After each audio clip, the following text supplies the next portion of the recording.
I'm going to start at a different point on the build timeline with this video. I actually mean this not as a joke. This guitar is really pissing me off. I built it with the intention to sell it in my reverb store, and now I've fallen in love with it. When I sell guitars every once in a while, it keeps the guitar collector guy industrial complex moving forward, meaning I have money to do more builds and buy new guitars without pissing off my wife for dipping into our Familia funds. Here's what I've discovered after assembling this guitar. I love how dark the rosewood is on the fretboard and how the neck just feels wonderful to play. I forget sometimes how easy it is to sit with an offset guitar and just play. The guitar just sits perfectly in my lap against me. I don't even need a guitar strap.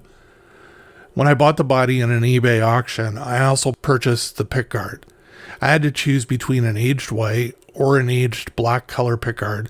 I was not sure how the black would look when I ended up selecting it. I kind of picked it because the white pickguards were on back order and would take a while, and I'm kind of impatient. The black pickguard looks great on the Capri orange body. I couldn't have picked better.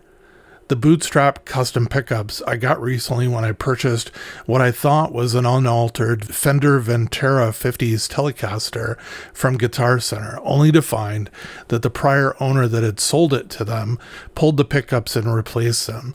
He had sold the guitar to Guitar Center, and they didn't know any better, and they didn't ask, and he probably didn't disclose. Or, worse, he did disclose, and they were just lazy as hell, and didn't actually put it out in the non-existing description that is in their used guitars. You really have to be careful buying used gear from Guitar Center. You never know what you're really going to end up with, what's underneath the hood. I ended up not liking the pickups installed in that guitar, and I replaced them with a set of the Fender Ventera 2 60s Telecaster pickups, which of late are my favorite sounding pickups. I figured I would give them another shot in this guitar, and damn it, they sound perfect in this guitar. The only thing I can think of is I've been building a different version of the modern Telecaster wiring circuit, and I've also been installing a .047 UF capacitor to make the guitars I build sound warmer. Maybe this is just the right wiring harness for these pickups. So, back to being pissed off. I do not want to sell the guitar, and to be honest, I have a few guitars already, and the last thing I really need is another. At least that's what my wife tells me. Knowing myself, the cool thing is, since I have this predication to build or purchase at least a guitar per week, the odds are I'll get bored with this guitar really soon, and I can sell her as originally intended. The body on this guitar is an MJT lightly aged offset body in Capri orange. I purchased it around Christmas time 2023, and to be honest, forgot I had it until I was doing some cleaning and wondered why what I assumed was an empty box actually had weight to it and was not empty at all. I figured I'd put her together, video the build to go on the Guitar Collector Guy channel, and then roll her onto Reverb to be flipped. I had just purchased a neck from 1950s Finishes on Reverb, who seems to be a new age/relic neck supplier from Alabama that popped up recently. I've purchased 3 necks from them and have been happy each time. I like them for the following reasons.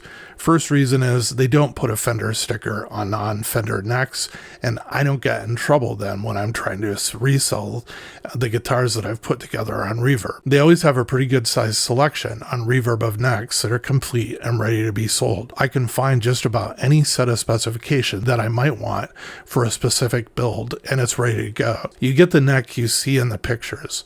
I've got to tell you that something I hate is when sellers have stock photos of items and you get whatever the person filling your order pulls to fill the order. I like to pick my wood grain and other features. Always the picture is a lot better than what I end up getting. At least for me it is. They use Fender licensed all parts necks and then finish them in nitro satin finish. When you purchase, you can pick a neck with the degree of aging you want, ranging from lightly aged, my preference, to heavy wear. They pre-install white new-bone graft tech nuts, and then they level, crown, and polish the frets. You can choose from pre-installed vintage tuners, or you can install your own. The circuit I've been building lately does not run the capacitor between the volume and tone pots, but instead goes from the third lug of the tone pot to ground. Like I said before, I've been also installing lately a 0.047 UF capacitor, depending on the pickups being installed, because I get a warmer tone most of the time. This guitar, not plugged in, has great acoustic tone. She has a really warm tone when you just pick her up and start playing. When I pick up a guitar, this is the first thing I habitually look for. If the guitar sounds great unplugged, plugged in with the right pickups and electronics, the guitar should sound equally as great. Plugged in, she sounds excellent. She plays clean in the 3 positions of the selector switch, and even better when she's let out and gets to play through a distortion or overdrive pedal like my favorite Tube Screamer. She has the looks and the body, pickguard, neck, and tuners that are all lightly aged. She looks like she's been well taken care of, but also taken out and played regularly so as to show appreciation. To me, she completes the full circle of what you look for in a guitar, and I am screwed. I do not see myself getting bored with her, and I'm probably going to have to find a lamb, another guitar in the collection, to be sacrificed to the reverb god so I can keep my collection going.